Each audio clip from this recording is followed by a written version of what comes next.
Okay class, अस्सलाम वालेकुम।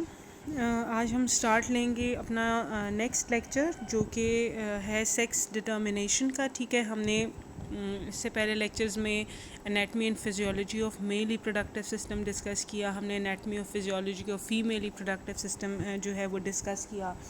हमने डिफरेंट बर्थ कंट्रोल टेक्निक्स जो हैं वो डिस्कस की। ठीक है, फर्टिलाइजेशन का फिनोमेना हमने डिस्कस किया।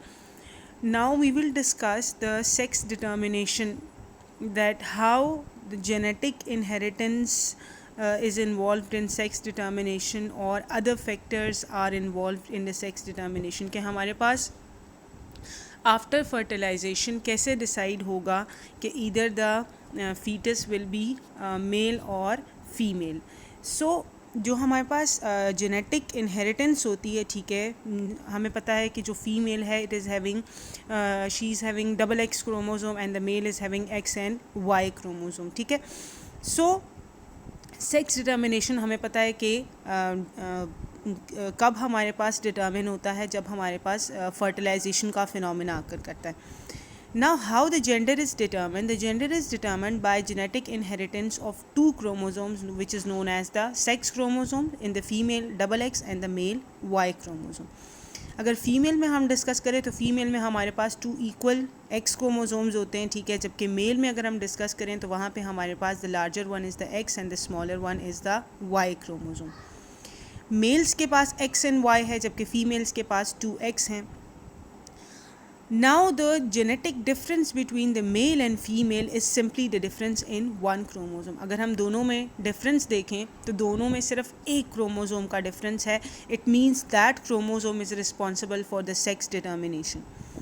अब हमारे पास जब फर्टिलाइजेशन का फिनोमेना होता है, ठीक है, तो ओवम हमारे पास कंट्रीब्यूट करता है सिर्फ एक एक्स क्रोमोसोम, जबकि हमारे पास जो मेल है वो half of the sperm produce during meiosis are X and half are Y. तो वहाँ से भी हमारे पास या तो x ज्वाइन करेगा या y ज्वाइन करेगा। ओवम जो है वो दोनों केसेस में x कंट्रीब्यूट करेगा, इधर 1x और अदर x, और दूसरा जो है वो बार बॉडी में या पोलर बॉडी में कन्वर्ट हो जाएगा।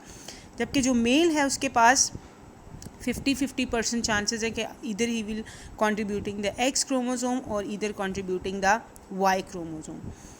सो फर्टिलाइजेशन के टाइम पे हमारे पास अगर डबल x ज्वाइन कर जाता है, if both are contributing X, then the gender will be the female, and if the female is contributing X and male is contributing the Y, then the fetus gender will be the male. अब यहाँ पे तो हमें clear हो रहा है कि अगर 50-50% चांसेस हैं कि अगर मेल होता है तो मेल हमारे पास, अगर वाई होगा तो मेल जेंडर होगा और एक्स होगा तो फीमेल जेंडर होगा। बट जो हमारे पास जो मेल बर्थ के चांसेस होते हैं वो ज़्यादा होते हैं एज़ कम्पेयर टू फीमेल, क्योंकि इसके जो जीन्स होते हैं वो थोड़े से पावरफुल हैं due to the functional difference in sperm carrying the X versus Y chromosome. ठीक है, now the next one is कि कैसे हम जो है वो डिटर्मिन कर सकते हैं कि हमारे पास जो पर्सन है उसके पास 2x क्रोमोसोम्स हैं या उसके पास जो है वो y क्रोमोसोम है। So a typical female pattern, whenever 2 chromosomes are present, whenever 2x chromosomes are present, only one functions and the non-functional of the x chromosome condenses to form a nuclear mass termed as the इसको हम sex chromatin या बार body कहते हैं। कि अगर एक contribute होता है तो दूसरे के साथ क्या हो रहा है, दूसरा आया एक्सप्रेस हो रहा है और नहीं एक्सप्रेस हो रहा है। तो जब भी हम इसको ऐसे करते हैं, जब इसकी हम स्टडी करते हैं तो हमें पता चलता है कि एक क्रोमोसोम जो है वो फंक्शनल होता है, दूसरा जो है वो नॉन फंक्शनल होता है, मतलब वो बार बॉडी की फॉर्म में जो है वो मौजूद होता है और उसको लाइट माइक्रोस्कोप के अंडर ईजीली जो है वो देखा जा सकता है। ठीक है, कैसे इसका टेस्ट किया जाता है, माउथ चीक म्यूकोसा से या वाइट ब्लड सेल से जो है वो स्क्रैपिंग्स ली जाती हैं और उसका जो है वो टेस्ट किया जाता है। ठीक है, तो the single X chromosome in male cells rarely condenses to form sex chromatin.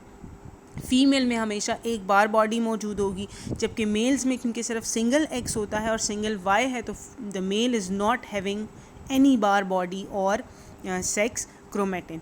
इसके अलावा हमारे पास एक और टेक्निक यूज़ की जाती है सेक्स क्रोमोसोम को डिटर्मिन करने के लिए। ठीक है, और इसको टिश्यू कल्चर विजुलाइजेशन या कैरियोटाइपिंग कहते हैं, ठीक है।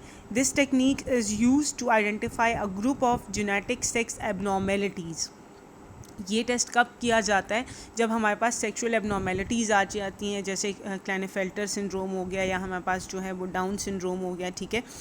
तो इसमें हमारे पास XXX, XXY एंड XO ये ऐसी डिजीज़ हैं जो जेनेटिकली ट्रांसमिटेड डिजीज़ हैं, जो सेक्सुअल ट्रांसमिटेड डिजीज़ हैं, मतलब जीन्स जो सेक्सुअल जीन्स हैं उनमें एबनॉर्मेलिटीज़ की वजह से आती हैं। तो यहाँ पे हमारे पास कैरियोटाइपिंग को जो है वो यूज़ किया जाता है ताकि पता चल सके कि क्या चेंजेस हैं जेनेटिक या जीनोटाइप में।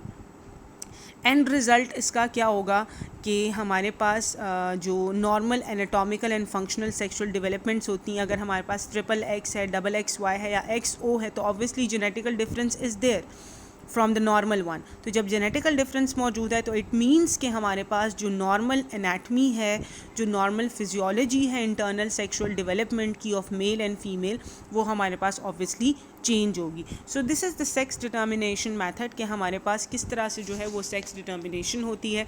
Now the next is the sex differentiation कि हमारे पास डिटर्मिनेशन तो हो गई कि आया मेल डिटर्मिन हो गया या फीमेल डिटर्मिन हो गया, मतलब XX ज्वाइन किए तो the gender will be the female and XY combine किए तो gender will be the mail.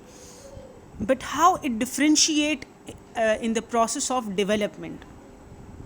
Multiple processes हमारे पास इन्वॉल्वड होते हैं during the process of development, ठीक है। In the fetus are collectively called as sex differentiation.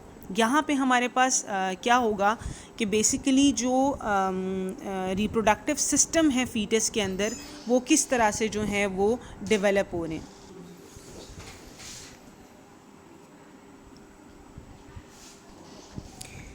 Okay, तो differentiation का मतलब है कि हमारे पास इंटरनल जो रिप्रोडक्टिव सिस्टम है फीटस का वो किस तरह से डिफ्रेंशिएट होता है इनटू ईदर मेल और इधर फीमेल। इसको हम कहते हैं सेक्स डिफ्रेंशिएशन का फिनोमेना। अब यहाँ पे हमारे पास जिनमें टिपिकल क्रोमोसोमल कॉम्बिनेशंस होती हैं, ठीक है।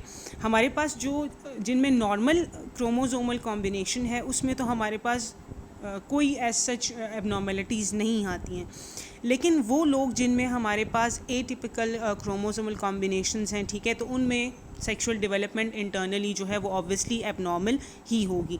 लेकिन अगर हम केयरफुल स्टडी से जो है वो देखा जाए तो हमारे पास जो इंडिविजुअल्स होते हैं विद नॉर्मल क्रोमोसोमल कॉम्बिनेशंस, ऐसे भी होता है कि हमारे पास इंटरनल जो उनकी ऑब्वियसली अगर इंटरनल जीनोटाइप डिफरेंस है, अगर इंटरनल कॉम्बिनेशन डिफरेंट है in the form of XXX, in the form of XXY या XO, तो श्योरिटी है कि उसके फिज़िकल एबनॉर्मेलिटीज़ भी आएंगी, उनकी सेक्सुअल डेवलपमेंट एबनॉर्मल ही होगी।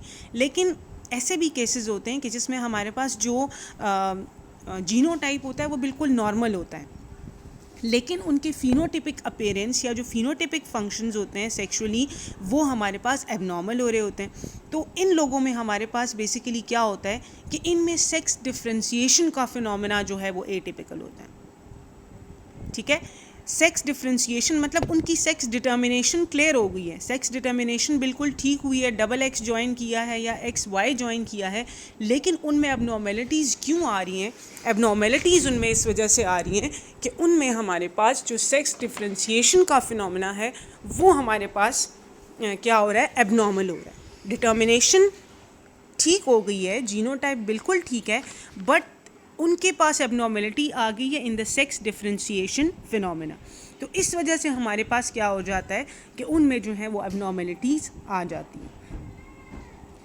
अब यहाँ पे हमारे पास इन्वायरमेंटल फैक्टर्स भी इन्वॉल्व हो सकते हैं या इंटरनल हार्मोन्स जो रिलीज़ कर रहे हैं उनकी डेफिशिएंसी या एफिशिएंसी भी हमारे पास इसमें जो है वो इन्वॉल्व हो सकती है, ठीक है। अब हम डिस्कस करते हैं कि how the differentiation of gonads is done और अवेलेबल, ठीक है। हमारे पास जो मेल एंड फीमेल गोनेड्स हैं वो बेसिकली सेम साइड से डिराइव होते हैं। ऐसा नहीं है कि मेल के जो गोनेड्स हैं वो डिफरेंट साइड से डिराइव हुए हैं, फीमेल के जो गोनेड्स हैं वो डिफरेंट साइड से डिराइव हुए हैं। No, they are derived from the same area, from the same site which is known as urogenital ridge. This is the region from where the gonads are derived, either testes or ovaries. Now जब हमारे पास जो 6th week होता है uterine life का, मतलब after fertilisation जो 6 week हमारे पास आ जाता है, तो वहाँ पे हमारे पास जो प्राइमोडियल गोनेड्स होते हैं वो अनडिफ्रेंशिएटेड होते हैं. मतलब 6 वीक तक हमारे पास कोई जेंडर जो है वो डिटर्मिन नहीं होता, कोई डिफ्रेंशिएशन नहीं होती, क्योंकि internally they are same. But in the genetic male, अगर मेल ने डिटर्मिन होना है, ठीक है, तो हमारे पास 7th वीक क्या होता है, 7th वीक में हमारे पास जो टेस्टीज़ होती हैं वो डेवलप होना शुरू हो जाती हैं. ठीक है. 6th वीक ऑफ फर्टिलाइजेशन या 6th week of uterine life, there is no differentiation in male and female. But अगर जो है वो जेंडर मेल ने होना है, ठीक है, अगर हमारे पास जीनोटाइप जो है वो XY डिटर्मिन हुई है, तो यहाँ पे हमारे पास जब 7th वीक आता है, वहाँ पे टेस्टीज़ जो है उनकी डेवलपमेंट स्टार्ट हो जाती है.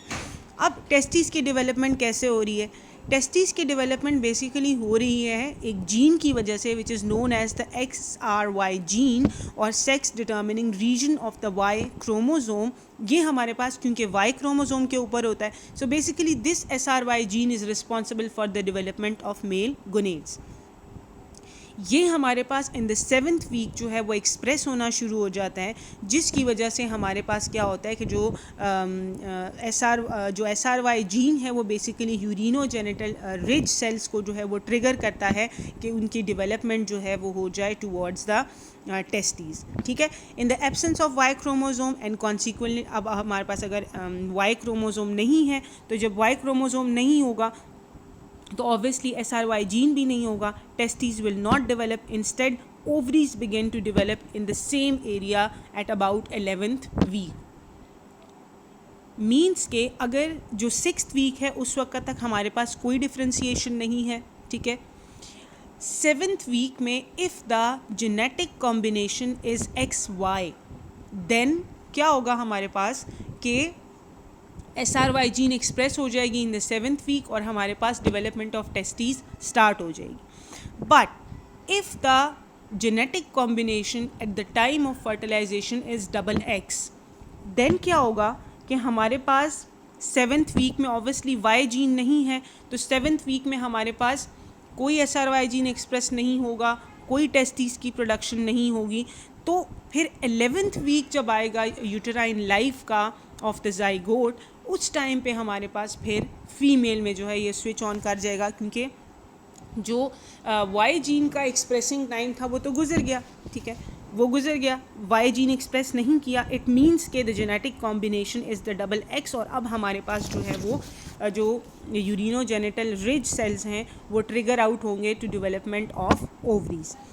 इस मैकेनिज़्म की वजह से हमारे पास क्या होगा कि आया या तो मेल गोनेड्स डेवलप होंगे या फिर हमारे पास जो है वो फीमेल डेवलप होंगे. नाउ हमारे पास क्या मैकेनिज़म्स हैं जिसकी वजह से जो SRY जीन है वो इंड्यूस करता है फॉर्मेशन ऑफ टेस्टीज़ को?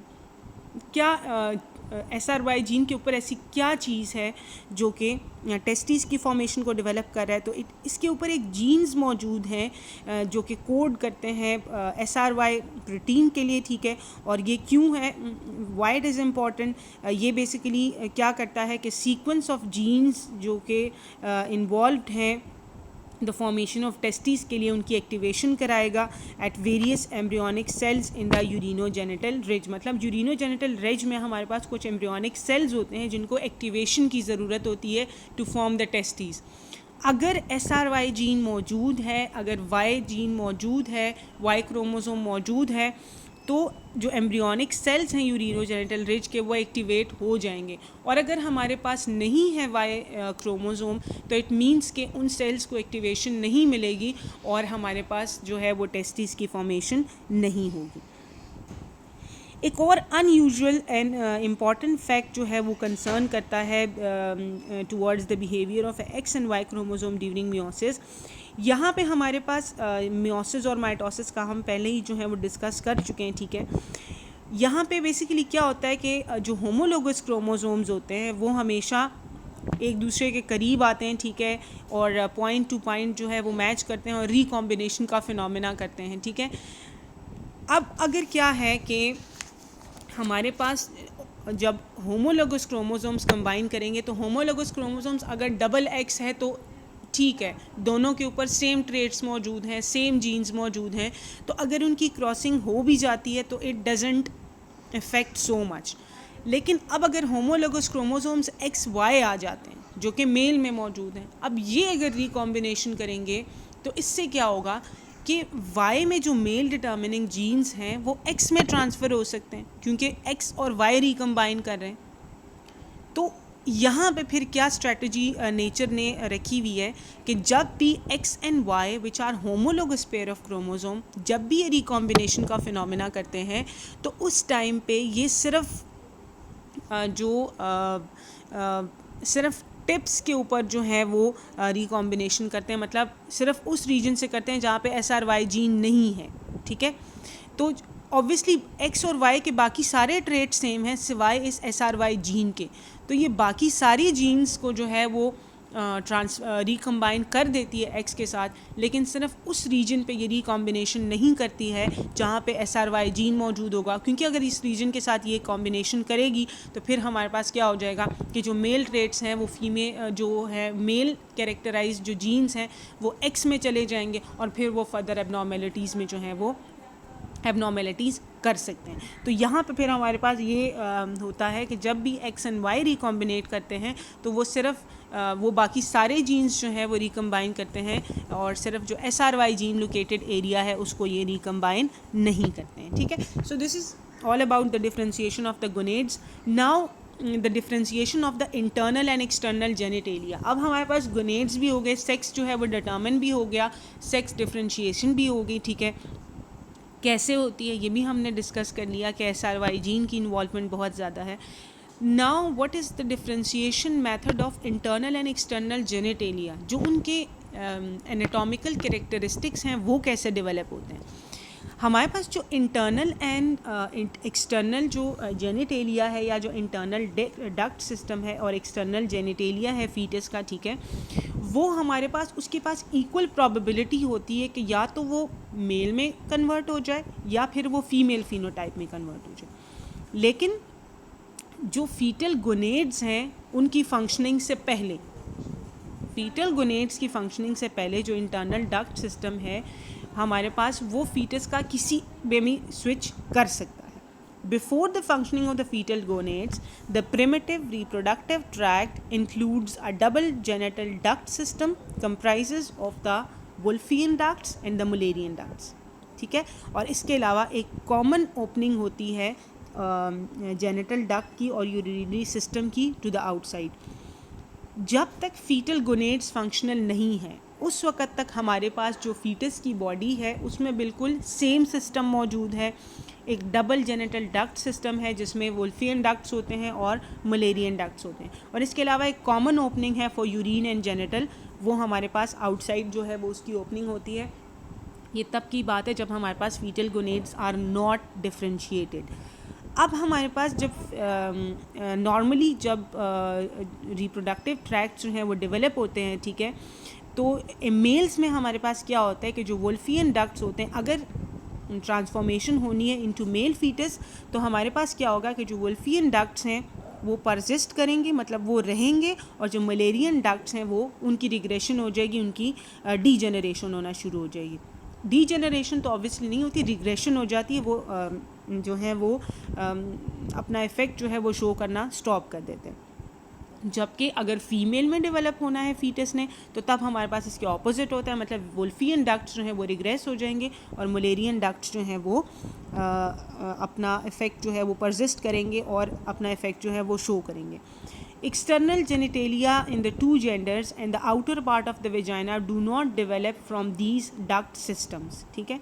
जो एक्सटर्नल जेनिटेलिया है वो इससे डेवलप नहीं हो रहा, ये डक्ट सिर्फ इन्वॉल्व हैं इंटरनल डक्ट सिस्टम के लिए, but from other structures at the body surface. ये बेसिकली जब हार्मोन्स जब इंटरनल गोनेड्स जो हैं वो बन जाते हैं, इंटरनल डिफ्रेंशिएशन हो जाती है, उसके बाद हमारे पास जो है वो एक्सटर्नल जेनिटेलिया की फॉर्मेशन होती है। अब हमारे पास जो टू डक्ट सिस्टम है, ठीक है, and the types of external genitalia development depends upon the presence और absence of the foetal testes, ठीक है। एक्सटर्नल जेनिटेलिया और इंटरनल हमारे पास किस चीज़ पे डिपेंड कर रहा है कि आया फीटस में टेस्टीज मौजूद हैं और अगर नहीं।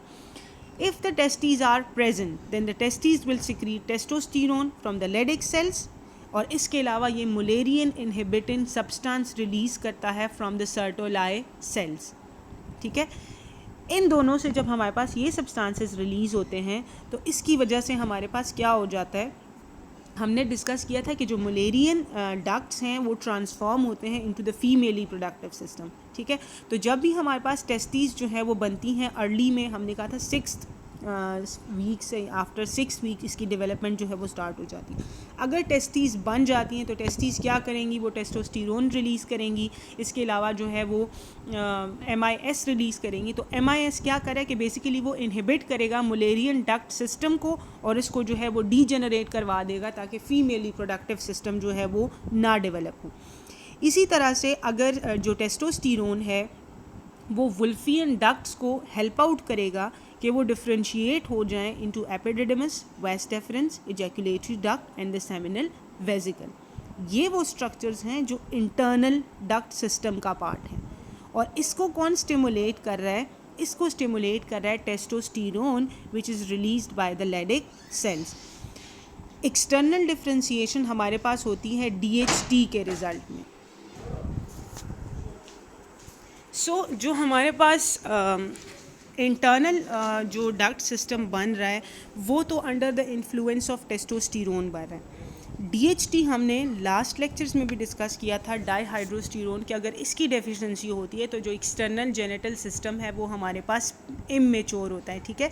सो यहाँ पे भी जो इंटरनल डक्ट सिस्टम है वो तो हमारे पास कंप्लीट हो गया in the presence of testosterone, but जो एक्सटर्नली डिफ्रेंशिएशन है वो हमारे पास होती है DHT की प्रेजेंस में, which is produced from the testosterone in the target tissues, ठीक है। इसके रिज़ल्ट में हमारे पास पेनिस बनेगा और इसके अलावा जो इसके सराउंडिंग टिश्यूज़ होंगे वो स्क्रोटम बनाएंगे, ठीक है। स्क्रोटम बनने के बाद टेस्टीज जो है वो उसमें फॉल कर जाएंगे और उसके बाद हमारे पास क्या होगा कि complete external and internal genital system of male जो है वो बन जाएगा।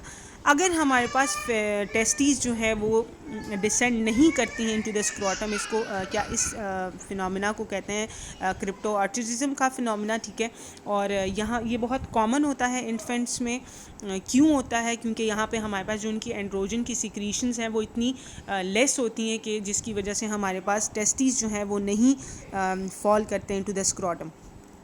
स्पर्म प्रोडक्शन क्योंकि रिक्वायर करती है 2 degree centigrade less temperature from the normal body temperature, ठीक है।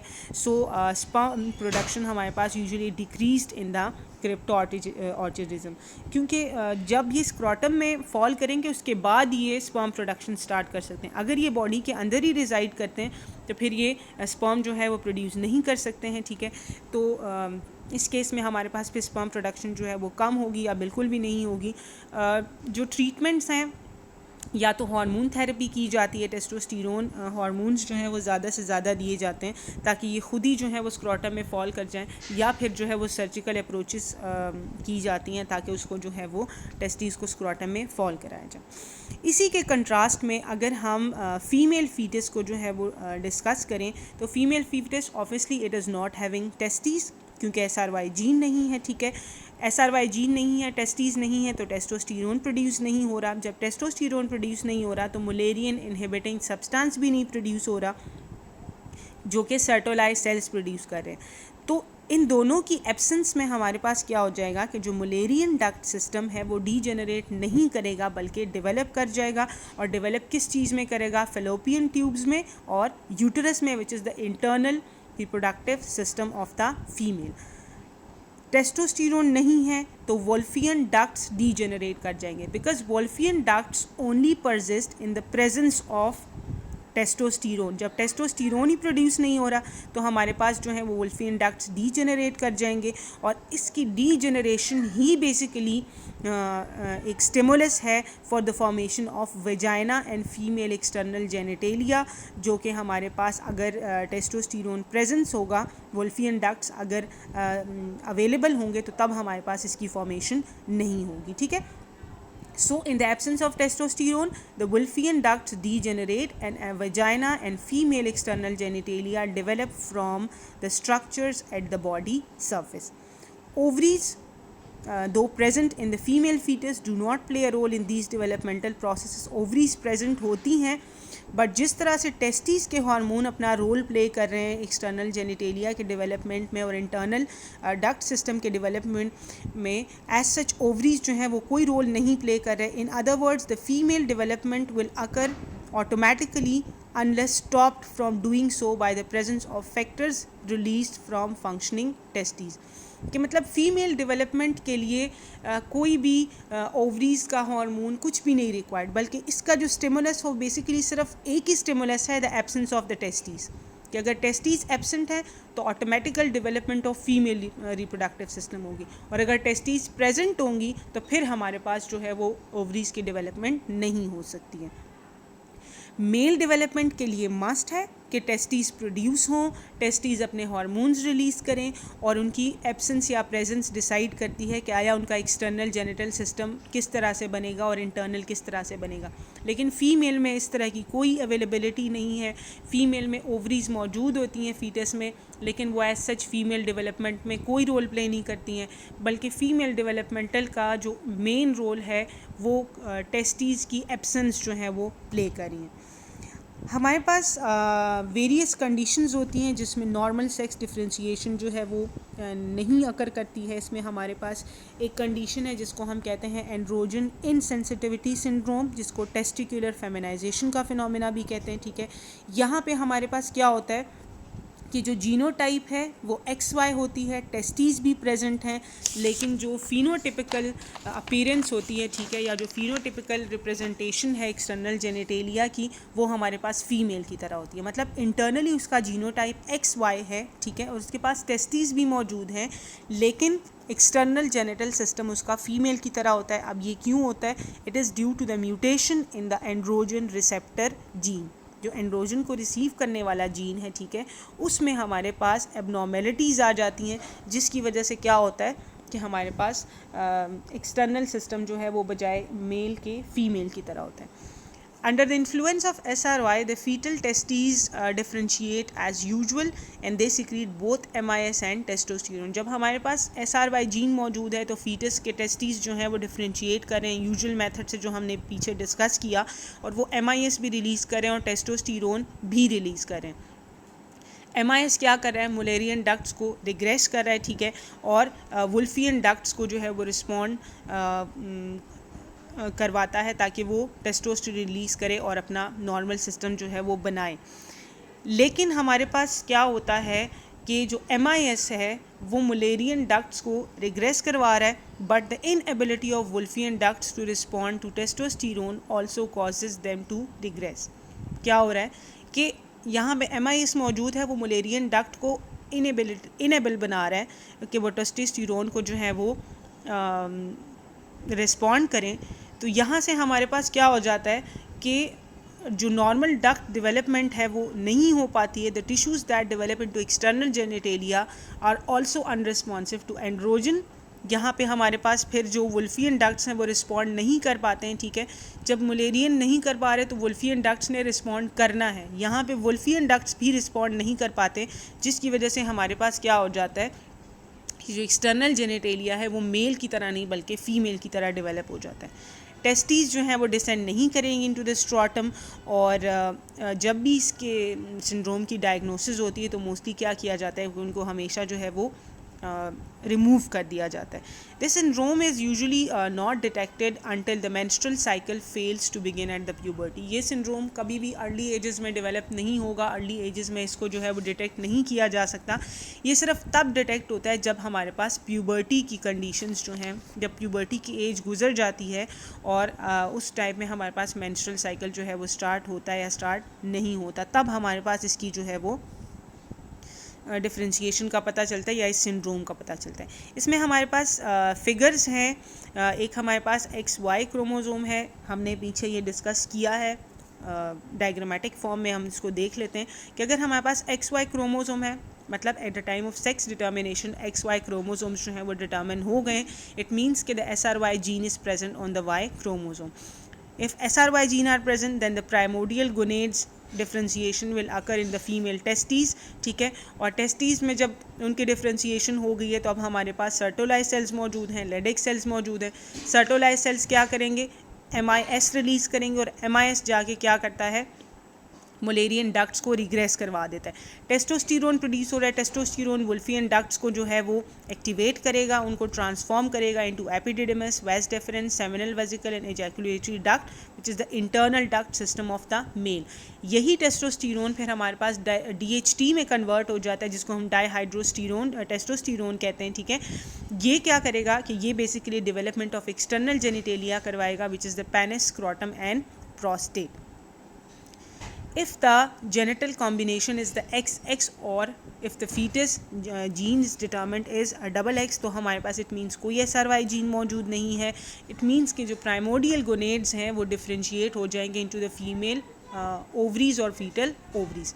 ओवरीज़ में डेवलपमेंट होगी, तो ओवरीज़ में डेवलपमेंट होने की वजह से MIS रिलीज़ नहीं हो रहा. MIS रिलीज़ नहीं होगा, टेस्टोस्टेरोन रिलीज़ नहीं होगा, क्योंकि ना तो टेस्टीज़ बने ना सर्टोलाइज सेल्स बने. जब टेस्टीज़ भी नहीं है, सर्टोलाइज सेल्स भी नहीं है, तो हमारे पास MIS भी रिलीज़ नहीं हो रहा और टेस्टोस्टेरोन भी रिलीज़ नहीं हो रहा. MIS रिलीज़ नहीं होगा तो हमारे पास जो मुलेरियन डक्ट्स हैं वो परसिस्ट करेंगे, ट्रांसफॉर्म होंगे into the uterus, fallopian tubes and inner vagina. जबकि टेस्टोस्टेरोन नहीं है, वुल्फियन डक्ट्स जो हैं वो रिग्रेस हो जाएंगे, क्योंकि वुल्फियन डक्ट्स की एक्टिवेशन के लिए मस्ट है कि टेस्टोस्टेरोन मौजूद हो. जब वुल्फियन डक्ट्स रिग्रेस करके तो इट मीन्स कि हमारे पास जो एक्सटर्नल जेनिटेलिया है, जो फीमेल एक्सटर्नल जेनिटेलिया और आउटर वेजाइना है, उसकी फॉर्मेशन होगी. This was all the anatomical and physiological differences of mail and female. ठीक है, हमने रिप्रोडक्टिव सिस्टम में डिफरेंसेस देखे, हमने डिफ्रेंशिएशन देखी, हमने डिटर्मिनेशन देखी. अब हमारे पास क्या है कि उनके रिप्रोडक्टिव सिस्टम में तो हमें चेंजेस नज़र आती हैं कि ये चेंजेस हैं, लेकिन जो सेंट्रल नर्वस सिस्टम है उनमें बेसिकली क्या चेंजेस हैं, मेल के सेंट्रल नर्वस सिस्टम में और फीमेल के सेंट्रल नर्वस सिस्टम में क्या चेंज होता है. ठीक है, तो अगर हम according to the sexual behaviour देखें तो सेक्शुअल बिहेवियर में तो ऑब्वियसली डिफरेंसेस मौजूद हैं.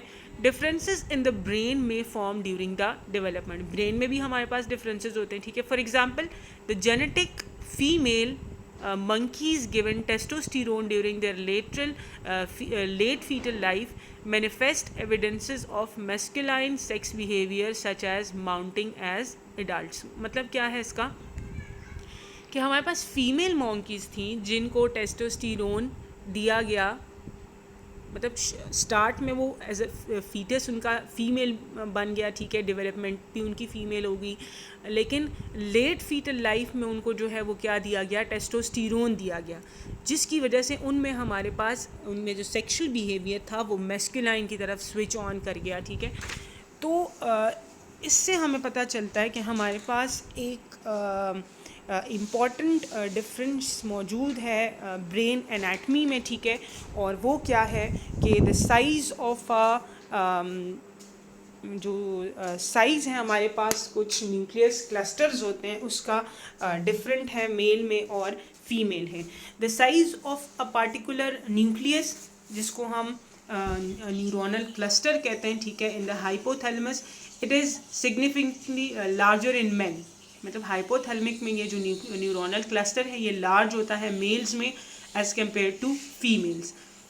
इसी के अलावा एक और स्टडी की गई जिसमें ये देखा गया कि जो हेट्रोसेक्सुअल मैन होते हैं, हेट्रोसेक्सुअल मैन के मतलब जो मेल्स ऑपोजिट जेंडर की तरफ अट्रैक्ट होते हैं. ठीक है, तो उन मेल्स में जब देखा गया तो उनका जो न्यूक्लियस था वो लार्जर था compare to the homosexual man. Homosexual mans जो लेस्बियंस होते हैं, जो सेम सेक्स को जो है वो अट्रैक्ट करते हैं, तो उनमें हमारे पास क्या था कि इसका साइज स्मॉल था as compare to the heterosexual man. इसी तरह से हमारे पास सेक्सुअल डायमॉर्फिक एरिया जो है वो देखा गया जो कि एग्जिस्ट कर रहा था एक्सपेरिमेंटल एनिमल्स में, और ये बात इंश्योर की गई कि ये भी हमारे पास जो है वो इन्वॉल्व होता है मेल टाइप सेक्सुअल बिहेवियर को डेवलप करने में, और ये टेस्टोस्टेरोन की प्रेजेंस से इफ़ेक्ट होता है।